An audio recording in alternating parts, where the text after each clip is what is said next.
इमाम अली अलैहिस्सलाम कूफा वापस आ गए ताकि इन्हें रोकने के लिए फौज तैयार कर सके। जब हजरत आयशा इमाम अली अलैहिस्सलाम के खिलाफ जंग करने बसरा से निकली तो रास्ते में वो एक मुकाम से गुजरी जहाँ पर कुत्तों ने हजरत आयशा रजी अल्लाह तआला अन्हा पर भौंकना शुरू कर दिया। हजरत आयशा ने जब ये देखा तो वो चीखने लगी और उन्होंने साथियों से पूछा कि इस जगह का नाम क्या है, जिस पर उनके साथियों ने कहा कि इस जगह का नाम हौब है। हजरत आयशा रजी अल्लाह तआला अन्हा ने कहा कि मैं इससे एक कदम भी आगे नहीं जाऊंगी। मैंने खुद नबी सल्लल्लाहु अलैहि वसल्लम से सुना था कि मेरी उस बीवी का क्या हाल होगा जिस पर हौब के कुत्ते भौंकेंगे, लेकिन हजरत जुबैर ने इन्हें बहला फुसला दिया और हजरत आयशा इसके बावजूद इमाम अली के खिलाफ निकल पड़ी। बसरा के बाहर एक मैदान में इमाम अली अलैहिस्सलाम और हजरत आयशा की फौज का सामना हुआ। जब इमाम अली अपने खैमे में थे तो हजरत जुबैर घोड़े पर इमाम अली अलैहिस्सलाम के खिलाफ तलवार लेकर आपके खैमे के बाहर आए। इमाम हसन अलैहिस्सलाम ने इमाम अली को इसकी खबर दी।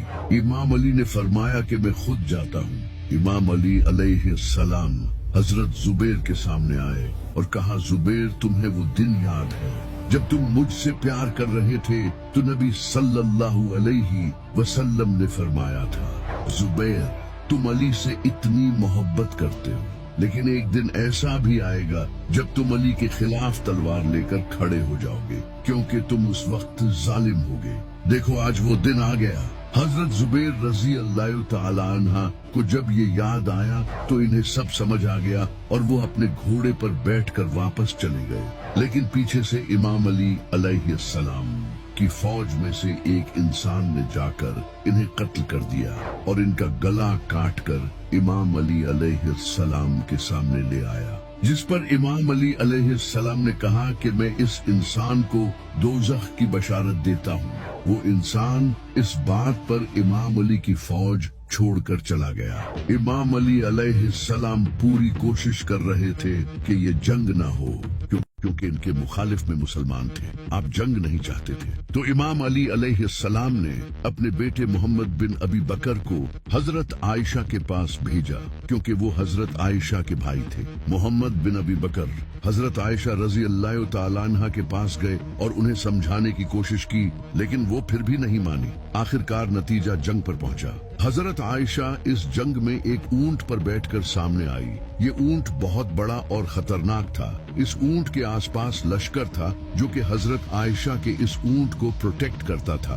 एक तरफ हजरत आयशा थी और दूसरी तरफ अली, जिसे देखकर कुछ सहाबा के दिलों में शक पैदा हुआ कि हमें किसका साथ देना चाहिए। एक सहाबी थे अबू बकर। जब उन्होंने देखा कि सामने हजरत आयशा हैं, तो उन्हें ख्याल आया कि मुझे नबी सल्लल्लाहु अलैहि वसल्लम की बीवी का साथ देना चाहिए। लेकिन फिर उन्हें एक हदीस याद आ गई कि नबी सल्लल्लाहु अलैहि वसल्लम ने फरमाया था कि वो कौम कभी तरक्की नहीं कर सकती जिसकी लीडर एक औरत हो। तो उन्होंने इमाम अली का ही साथ दिया। इसके बाद जंग शुरू हुई और तीर अंदाजों ने तीर चलाए और एक एक करके दोनों तरफ के लोग शहीद होने लगे और जंग इंटेंस हो गई। इमाम अली अलैहिस्सलाम ने हजरत आयशा के ऊंट को निशाना बनाया, क्योंकि ये फौज का सेंटर था, और अपने बहादुर बेटे इमाम हसन अलैहिस्सलाम को हुक्म दिया। इमाम हसन अलैहिस्सलाम तलवार के साथ पूरी तेजी के साथ लश्कर को चीरते हुए ऊंट की तरफ बढ़े और इस ऊंट की टांगे काट दी, जिससे इस ऊंट पर बैठी हजरत आयशा गिरने लगी। तभी तेजी से एक इंसान घोड़े पर आया और उसने हजरत आयशा को पकड़कर अपने साथ घोड़े पर सवार कर लिया, जिसे देखकर हजरत आयशा के साथी कहने लगे कि अली ने नबी की बीवी की हुर्मत पामाल कर दी। लेकिन जब हजरत आयशा ने देखा तो उस घोड़े पर इनका भाई मोहम्मद बिन अबी बकर था। हजरत आयशा का ऊंट गिरने के बाद हजरत आयशा रजी अल्लाह तआला अन्हा की फौज पीछे हटने लगी, तो इमाम अली अलैहिस्सलाम ने भी अपनी फौज को मजीद खून बहाने से रोक दिया और हजरत आयशा रजी अल्लाह तआला अन्हा को इज्जत के साथ वापस मदीना भेज दिया, क्योंकि नबी सल्लल्लाहु अलैहि वसल्लम ने इमाम अली अलैहिस्सलाम से कहा था कि एक दिन तुम्हारा आयशा से झगड़ा होगा तो तुम बस उसे वापस भेज देना। तो इमाम अली ने ऐसा ही किया। जब इमाम अली अलैहिस्सलाम ने अपने मुखालिफिन की लाशें देखी तो आप रोने लगे और इनकी लाशों को साफ करने लगे, क्योंकि वो सब भी मुसलमान थे। इमाम अली अलैहिस्सलाम ने फरमाया, काश मैं इस जंग से पहले ही मर जाता तो मुझे आज ये दिन न देखना पड़ता। ये सब नबी सल्लल्लाहु अलैहि वसल्लम ने पहले ही बता दिया था।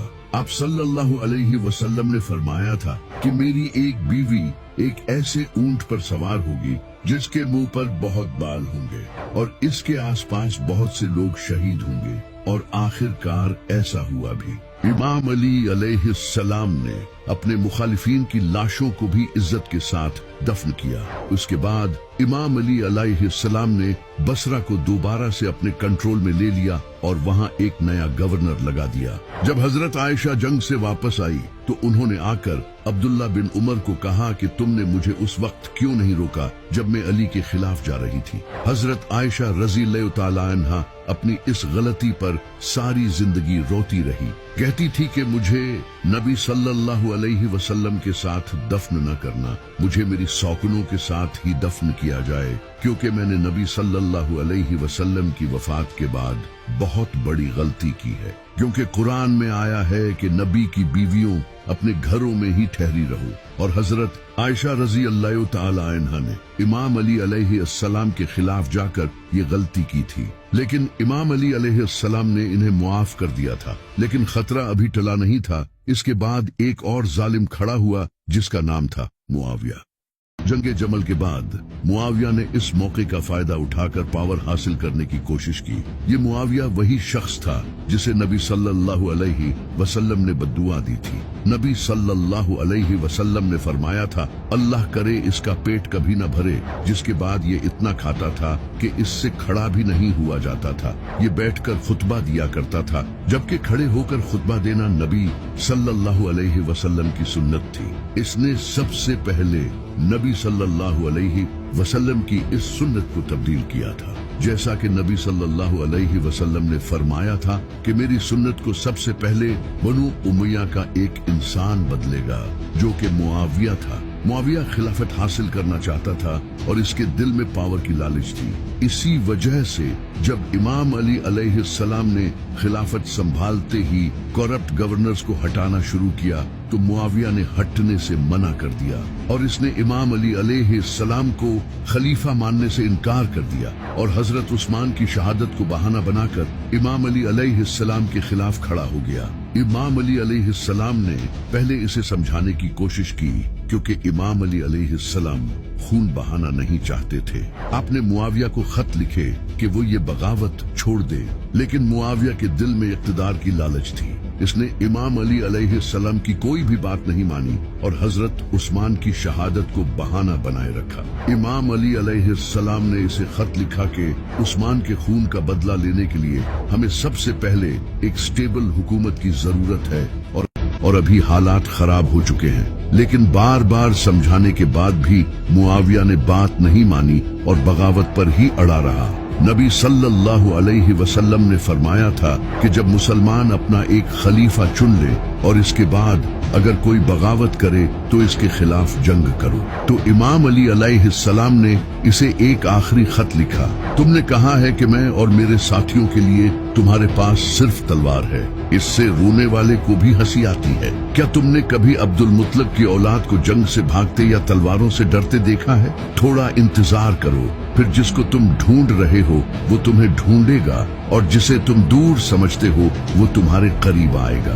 मैं थोड़ी देर में महाजरीन और अंसार और नेकी के साथ उनकी पैरवी करने वालों की एक ताकत के साथ तुम्हारी तरफ तेजी से आ रहा हूँ। इनकी तादाद बहुत होगी और इनकी खाक चारों तरफ फैलेगी। वो अपने कफन पहने होंगे और इनकी सबसे ज्यादा ख्वाहिश अल्लाह से मुलाकात की है। इनके साथ बद्र की जंग में हिस्सा लेने वालों की औलादें होंगी और इनके पास हाशमी तलवारें होंगी जिनकी कटाई तुम अपने भाई मामू, अपने दादा और रिश्तेदारों के मामले में देख चुके हो। تم سمجھتے ہو کہ تم عثمان کے خون کا بدلہ لینے نکلے ہو، یقیناً تم جانتے ہو کہ عثمان کا خون کیسے بہایا گیا تھا۔ اگر تم اس کا بدلہ لینا چاہتے ہو تو وہی سے بدلہ لے لو۔